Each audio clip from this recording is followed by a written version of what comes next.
wabarakatuh. Waalaikumsalam warahmatullahi wabarakatuh. Oke, selamat masuk pagi ya. Selamat pagi semuanya. Pagi Sejahtera untuk kita semua. Tapi pun. Ya pun. Oke, baik. Hari ini kita lanjut di perkuliahan statistika, di mana kita masuk ke pertemuan ke-7, 1 minggu sebelum UTS. Oke ya. Oke, di perkuliahan ini saya mau sedikit review ya. Kira-kira kalian masih ingat tidak dari pertemuan 1 sampai 6 kalian sudah belajar tentang materi apa saja? Pengamatan statistika. Pengamatan statistika. Terus apa lagi? Populasi dan sampel. Terus apa lagi? Jenis data. Jenis data. Oke, boleh. Apa lagi? Penyajian data. Oke, terus Distribusi sampling. oke. Penambahan Ya, dan yang minggu lalu kita belajar tentang uji instrumen ya, dan juga pengenalan sedikit tentang SSS. Oke, hari ini kita lanjut di analisis statistik. Sebelumnya saya ingin tahu dulu, sebelum kita mulai perkuliahan hari ini, kita berdoa dulu ya. Saya minta kelas ya, silakan dipimpin doanya. Baik, sebelum memulai perkuliahan kita, baiknya kita berdoa sesuai dengan agama masing-masing. Berdoa kemana? Doa selesai. Nah, sembari saya mengecek kehadiran kalian dan juga pengetahuan awal, gitu, kita join dulu ya ke Mentimeter. Oke, silakan kalian buka mentimeter.com. Silakan. Udah bu. Ada yang masalah nggak? Nggak ada ya? Oke, masukin kodenya. Sudah? Bentar, saya sambil buka. Oke, kemudian langsung cek kehadiran. Silakan masukkan nama lengkap kalian. Nama yang sesuai dengan siapa dia. Nanti saya nggak bisa dong ngecek ininya kehadirannya. Ya ada nama aja kan ya bu? Iya, nama yang sesuai dengan siapa dulu. Oke, ada Wina, ada Fadila, baru 9 orang yang hadir. Minyak kali ya. Oke, lagi? Masih kita tunggu. Oh, ada yang oke. Masih oke katanya. Kok bisa ya? Bisa dong. Langsung semuanya.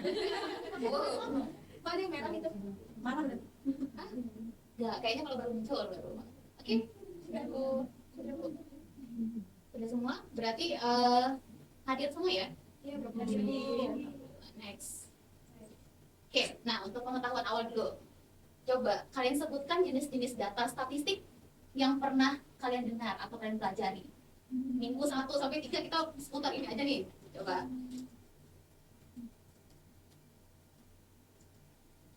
Aman kan ya mentimeternya? Data ordinal, data kuantitatif. Oke, apalagi kualitatif. Oke. Terus scale, ordinal, interval. Ada numerik.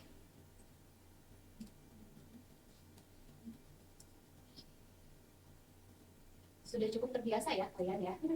Cuma nanti bentuknya seperti apa nih? Gitu ya. Mudah-mudahan aja masih ingat nanti. Oke, sudah? Sudah. Kita next ke pertanyaan berikutnya. Banyak di responnya.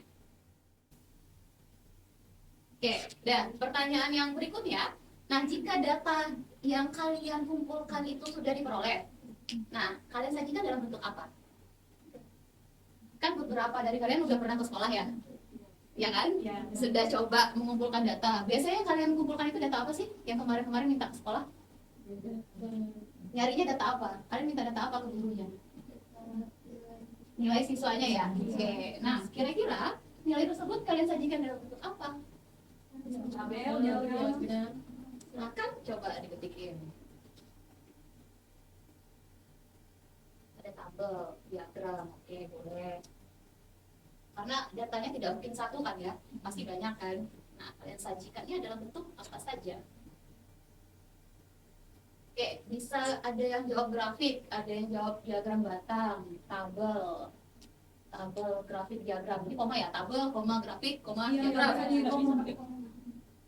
Lengkap ini. Oke. Kayaknya kalian siap ya jika minggu depan itu tes. Oke, wes. Oke, kita lanjut lagi. Jadi pada perkuliahan hari ini ada beberapa tujuan pembelajaran yang ingin kita capai. Yang pertama itu adalah nanti diharapkan mahasiswa semuanya itu bisa menganalisis jenis data, penyajian data, dan jenis statistik. Tapi yang sekarang ini versinya menggunakan SPSS gitu. Kalau yang sebelum-sebelumnya kan manual gitu ya. Oke, kemudian yang kedua, kalian menyajikan data statistik deskriptif menggunakan SPSS. Selanjutnya, kalian juga akan melakukan uji normalitas menggunakan SPSS. Dan yang terakhir, tentunya kalian harus bisa merangkum makna dari setiap parameter data analisis statistik yang di SPSS itu. Jadi, ibaratnya gini, SPSS itu salah satu aplikasi yang mempermudah kita untuk melaporkan data, mengolah data, gitu kan, banyak. Tapi jangan sampai kita tidak bisa membacanya, menginterpretasikannya. Oke, nah kelas kali ini kita nanti kuliahnya akan menggunakan metode diskusi seperti biasa dan juga case method. Jadi nanti saya akan sajikan suatu kasus, kalian silahkan mengerjakannya secara berkelompok. Plus di akhir tentunya akan ada penilaian teman sejawat. Ya dong, kalau nilai dari saya saja nggak adil kan? Oke, next kita masuk. Oke, data statistik. Oke, kalau yang tadi sudah kalian jawab, data statistik itu kalian bagi jadi apa saja? Yang sudah kalian buatkan tadi. Oke, scale. Nah, si scale, ordinal, nominal itu sebenarnya golongannya dari kelompok data jenis apa? Yang urutan agak besarnya gitu. Ada. Oke, berarti akan ada jenis data itu data kualitatif dan data kualitatif. Oke. Nah, di mana kalau yang kualitatif itu sifatnya seperti apa dia? Hanya berupa kategori saja, gitu kan ya, atau kualitas. Sedangkan yang si kuantitatifnya baru datanya itu berupa Oke. Nah, di dalam pembelajaran fisika, terkhusus nanti kalau kalian skripsi, gitu ya, kalian akan banyak menemukan jenis datanya itu entah itu kualitatif ataupun kuantitatif. Tapi biasanya kecenderungan itu kuantitatif, karena kalian pasti akan mengolah nilai siswa, gitu kan. Oke, untuk yang data kuantitatif itu bisa digolongkan menjadi data diskrit, ya, dan data kontinu, di mana nanti data kontinu ini dan distrik itu terbagi lagi ada data nominal, ordinal, interval, dan rasio. Nah, jenis-jenis data inilah nanti yang akan kalian masukkan ke SPSS, karena SPSS itu dia tidak bisa mengolah jenis data yang kualitatif. Jadi harus dia itu berupa ada tipe datanya itu numerik, ya numerik, koma dan sebagainya. Tapi memang kita cenderungnya menggunakan numerik tipenya. Dan mereknya itu measure-nya adalah nominal, ordinal, dan scale. Karena interval dan rasio itu dinamai scale kalau di SPSS. Oke, ini contoh-contohnya di pertemuan 1 sampai 3 saya rasa sudah ya bagian ini ya. Karena kalau nilai siswa pasti interval dong. Kalau jenis kelamin nominal, karena akan kita namai dengan satunya sebagai laki-laki, sebagai perempuan, atau sebaliknya. Kalau misalnya kemampuan kreatif, keterampilan berpikir kreatif mahasiswa rendah, sedang, tinggi, kita bisa ngelompokkan kemana? Ordinal. Karena dia bisa dinamai nanti yang si rendah itu jadi 1, sedang itu 2, jadi itu 3. Tapi dia bisa diurutkan. Oke, selanjutnya kita masuk lagi tentang statistika deskriptif dan inferensial. Sedikit balik lagi, apa yang kalian ketahui tentang deskriptif? Deskriptif aja. Setiap dengar kata-kata deskriptif, berarti kalian ingatnya apa? Menjelaskan. Terus apa lagi? Mendeskripsikan boleh. Menyajikan. Oke. Jadi kalau statistika deskriptif itu, statistikanya itu hanya sampai kepada kalian punya data, kalian sajikan. Itu. Sajikannya dalam bentuk apa? Entah itu tabel ataupun diagram. Yang penting sampai menyajikan saja. Nah, kalau statistika inferensial, yaitu sudah sampai kepada tahap pengolahan data dan sampai ke analisis data dan sampai nanti menyimpulkan. Gitu. Apa sih arti dari analisisnya itu? Oke, kita masuk lagi kepada analisis statistik deskriptif. Nah, di sini kita sudah mulai mainnya SPSS ya. Kalau yang lalu-lalu kan kalian menghitung menggunakan rumus tabel gitu ya.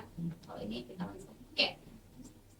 Jalan ya. Oke, analisis statistik deskriptif itu dia lebih kepada memaparkan data, entah itu dia ukuran gejala pusat, dispersi ataupun di situ apa? Distribusi data. Oke, kalau yang gejala pusat nanti kalian bisa melihat rata-ratanya. Terus selain rata-rata apa itu? Media. Terus apa lagi? Terus apa sih? Nilai seringnya. Betul. Bayangkan saja kalau misalnya kalian punya data dari 3 kelas, kalian urutkan satu-satu, baru dapat median dan modusnya. Kalau dengan SPSS langsung keluar dia, gitu. Itu untuk mempermudah itu. Kemudian ada dispersi. Kalian bisa nanti muncul langsung ini standar deviasi, ya kan, standar deviasi ataupun varians, gitu tipenya. Oke, kalau distribusi data itu nanti tentang kenormalan, fairness-nya gitu dan sebagainya. Oke, kita lanjut. Nah, kita sekarang coba analisis statistik deskriptif dengan SPSS ya. Ini ada satu contoh kasus. Contoh kasusnya, mana nih soalnya? Ini disajikan suatu hasil pretest dan posttest dari guru yang mengajar materi tentang listrik statis kelas 12 yang 3. Oke. Di sini disajikan datanya, ada nama siswanya, ada jenis kelamin, ada nilai pretest dan posttestnya. Oke. Data ini akan kita olah menggunakan SPSS. Oke. Caranya coba ya, kita langsung praktik ya. Semua kelompok sudah punya SPSS kan? Sudah. Coba ya. Oke, ini adalah tampilan awal dari SPSS. Nanti kalau misalnya kalian ketinggalan dari yang sekarang, kalian bisa download atau buka gitu ya e-modul yang sudah saya berikan di kelas gitu. Oke, ini ada pertama kita yang masukkan itu adalah variable view-nya. Ada data pretest, tipe datanya berarti numerik gitu kan ya, karena kita akan angka nanti kita masukkan.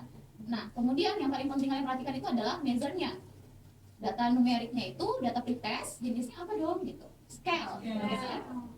Oke, setelah itu baru kita pindah ke jendela yang data view. Kita masukkan nilai pretest dan posttestnya, dan kita lakukan analisisnya, analisis frekuensi.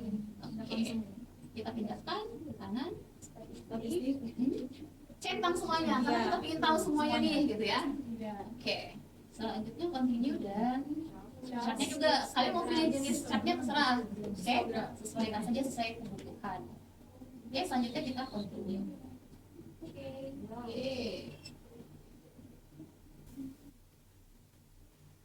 Nah, oke. Bisa kita lihat ini adalah outputnya. Kalau misalnya kalian baca, saya minta baca. N itu apa ya kira-kira? Jumlahnya ya, jumlah data untuk pretest dan posttest.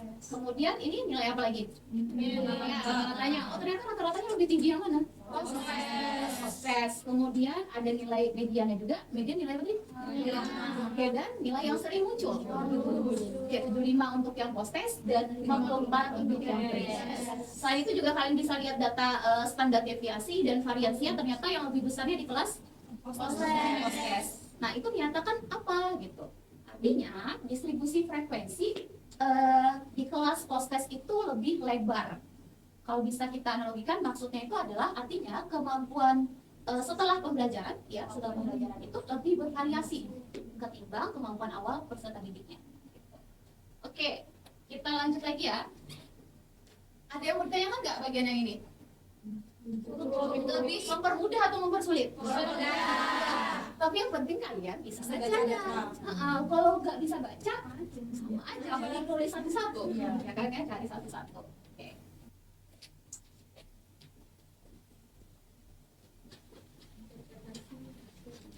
Oke. Selain yang tadi, gitu ya, untuk nilai median, modus, standar deviasi, gitu. Dalam SPSS ini juga kalian bisa buat atau kalian wujudkan dalam bentuk diagram, ya. Walaupun memang kita itu biasanya sebelumnya pakai Excel ya.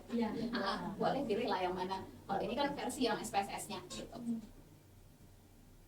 Oke, kita lanjut ke uji normalitas. Nah, uji normalitas ini apa ya? Kalau misalnya nih, kita itu mau melakukan uji hipotesis penelitian.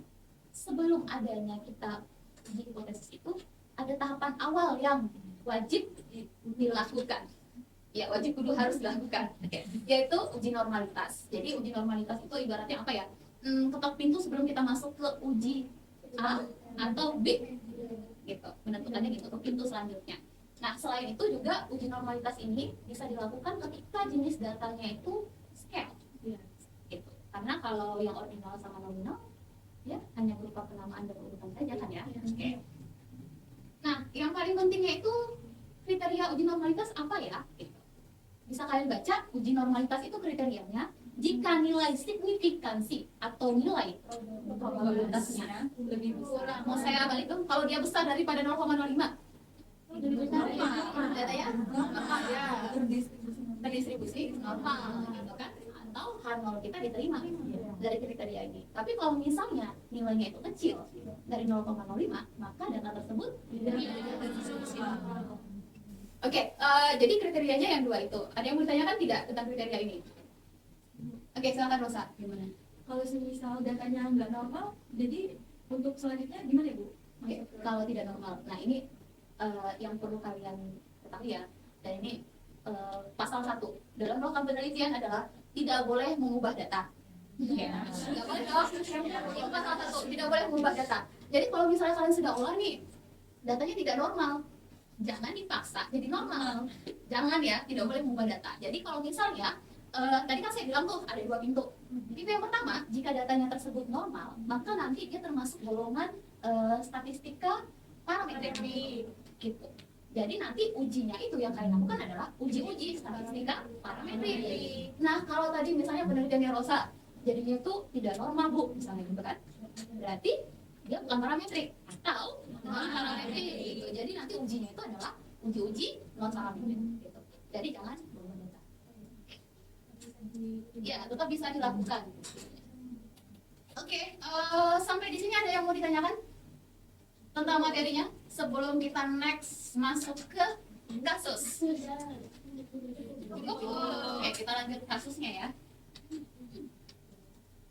Oh iya, sebelum kita kasus, contoh kasus dulu yang untuk uji normalitas. Oke, sebelum kita masuk ke contoh kasus nanti kalian, bukan contoh kasus ya, kasus yang sesungguhnya ya, yang kalian kerjakan secara berkelompok. Saya mau dulu kita bahas contoh kasus yang tadi. Masih sama ya sebenarnya ya, soalnya sama yang tadi. Nilai pretest dan post-test untuk UTS apa tadi? Statis ya. Nah ini tahapannya. Oke, kita masih pakai data yang sama, cuman bagian analyze-nya yang berbeda. Kalau yang tadi itu kan analyze deskriptif ya, statis, frekuensi. Oke, kemudian frekuensi. Nah kalau yang sekarang analyze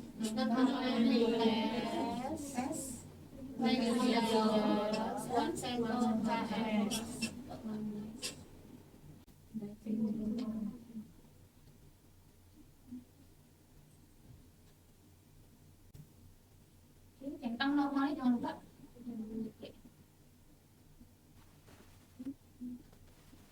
Keluar dia. Kelihatan ya, kalian sudah baca modulnya ya. Karena kalau enggak itu, masa belajar itu tidak ada persiapan gitu kan ya. Oke, itu salah satu fungsinya modul saya. Oke, bisa dilihat di sini. Oke, sebentar. Nilai SIG-nya berapa? 0,9. Artinya dia besar atau kecil? Besar. Berarti datanya? Ya, terdistribusi normal. Berarti ini akan dilakukan selanjutnya uji. Tapi kalau dia tidak normal, jangan diubah. Oke, kita lanjut lagi ya. Kita masuk kepada penyelesaian kasus hari ini. Kasusnya tidak banyak-banyak dan bisa kalian kerjakan secara berkelompok. Kelompok masing-masing sudah punya bawa laptop tidak? Laptopnya bisa? SKSS? Bisa. Oke, sekarang kita kerjakan secara berkelompok. Cukup 2 kasus saja. Kalian bisa buka di Viplas ataupun di bahan ajar di modul saya itu. Soal yang pertamanya tentang analisis deskriptif. Silakan. Kemudian kasus yang keduanya tentang kalau ini kasusnya itu disajikan seorang guru memperoleh data keterampilan berpikir kreatif. Datanya masih bentuknya apa nih?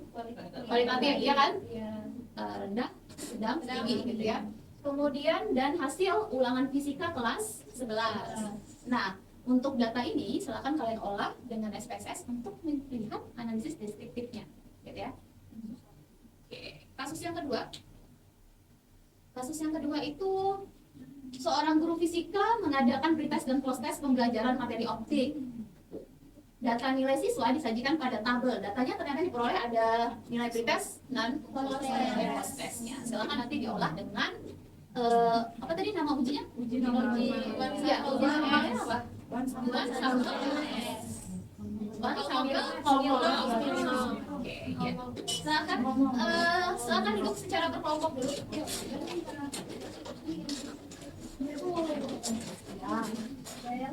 Oke.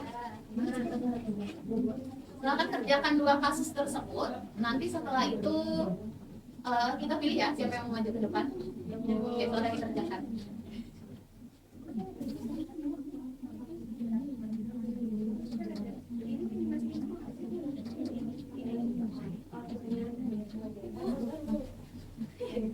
Gimana? Ini kelompok berapa kelompok yang mana? Kelompok 3. Kelompok 3. Oke. Saya. Ya, itu semua karena untuk analisis deskriptif ya, kita mulai semuanya. Makanya ini semuanya dipindahin karena networknya skala aja. Yang nominal seperti sebelah kiri.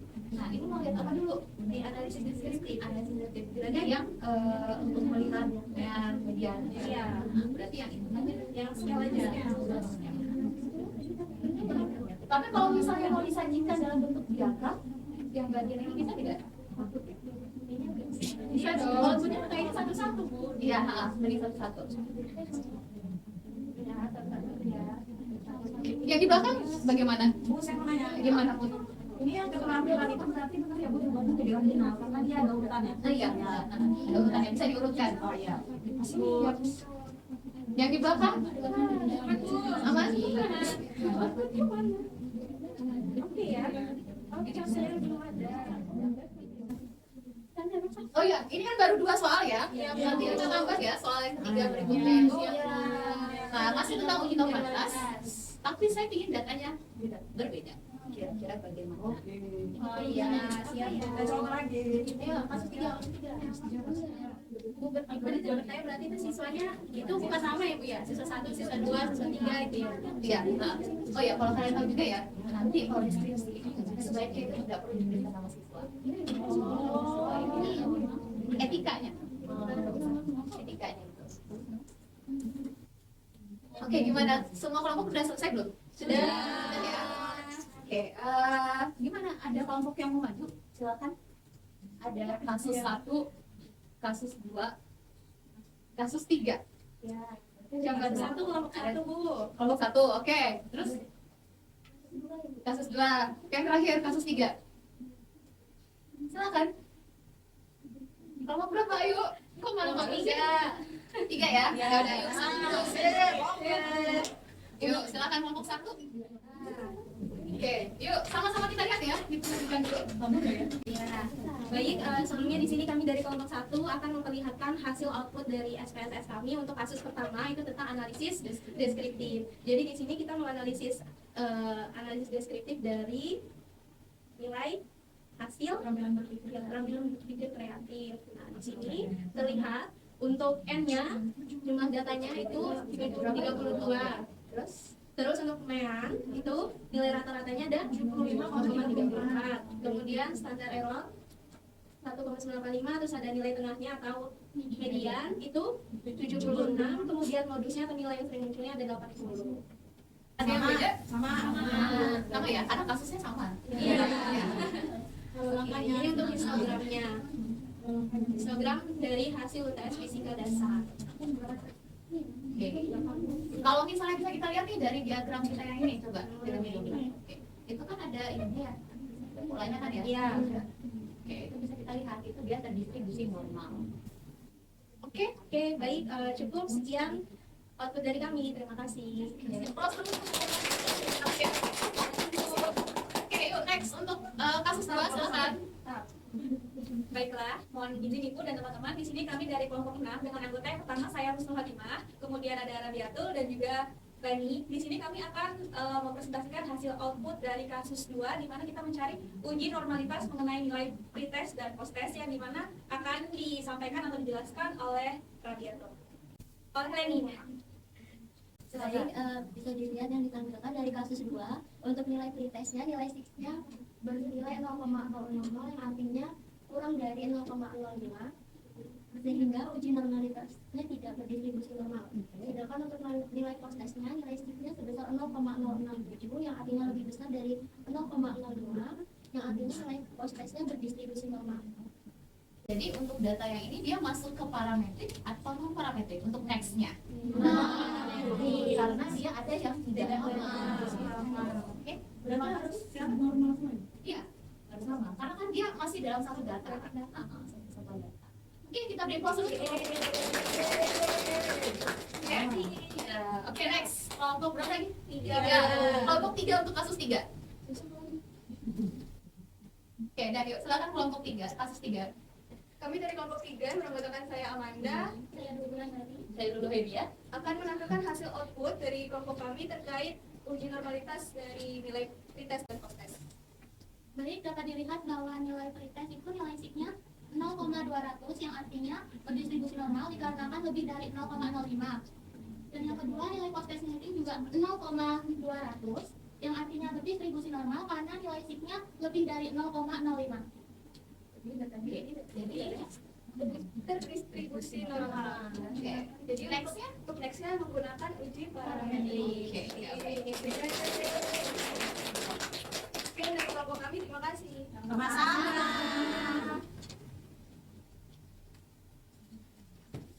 Oke, jadi kesimpulannya untuk kasus 1 ini, kalian hanya menggambarkan ya atau menginformasikan ulang tentang data ini lewat SPSS untuk mempermudah kalian tadi ya. Oke, untuk kasus 2 tadi apa kesimpulannya dari data ini udah diuji kan? Normal ya. Oke, tidak boleh berubah. Terus yang terakhir kasus 3 ternyata dia normal. Berarti yang ini masuknya ke uji parametrik. Oke, baik. Sebelum kita tutup perkuliahan hari ini, jadi kesimpulan kita hari ini yang pertama, kalau misalnya dari jenis data, apa yang bisa kita simpulkan? Data yang untuk kita masukkan ke SPSS? Ada data yang pasti datanya itu numerik ya. Untuk penelitian kalian nanti di program studi pendidikan fisika gitu. Next, kesimpulan yang kedua, tadi kita sudah ada uji normalitas. Caranya apa ya? Kalau dia besar dari 0,05 maka 0. Kalau dia kecil Oke, jadi kesimpulan kita yang ketiga, kalau tadi data kita itu dia normal, berarti dia termasuk statistika parametrik. Iya. Oke, kalau dia tidak normal, ujinya pakai statistika normatif. Oke. Nah, kalau misalnya nih, kalau yang kasus pertama tadi, datanya ada berapa sih yang untuk data intervalnya? Kasus pertama. Nominal sama Yang interval, yang interval. Interval sama scale. Tapi kalau yang termasuk yang scale datanya yang mana? Yang hasil tes. Berarti itu kan satu datanya tuh. Oke. Nah, kalau misalnya kasus yang kedua, datanya ada berapa? Dua. Ada pretest dan post-test gitu. Jadi kedua kasus ini nanti uji parametriknya pasti akan berbeda. Kalau misalnya dia satu datanya, kita nanti kalau dia parametrik berarti akan pakai one sample test. Kalau dia kasus yang kedua kita tadi, dia masih datanya itu saling berhubungan karena masih orang yang sama, ada nilai pretest dan post-testnya, dia akan melakukan ujinya higher sample test itu. Tapi kalau data kita tadi tidak normal, berarti kita bisa melakukan dengan Will Lawson atau Man with Me. Itu akan kalian pelajari di minggu depan setelah UTS, gitu ya. Oke. Baik, itu kesimpulan kita hari ini. Selanjutnya yang terakhir sebelum kita selesai, seperti biasa, saya minta kalian untuk melakukan penilaian teman sejawat. Silakan dibuka dulu, kemudian diisi. UTS-nya berarti tentangnya. Nggak jauh beda dari sini. Pertemuan 1 sampai 8 sampai 7. Wow.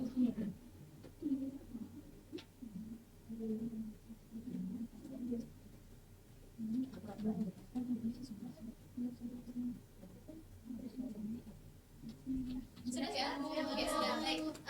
Demikian perkuliahan kita hari ini. Tapi selanjutnya nanti kalian pindah ke kelas untuk menyelesaikan tugas kasus. Tapi secara individu. Oke, baik. Sampai jumpa minggu depan. Saya akhiri. Assalamualaikum warahmatullahi wabarakatuh.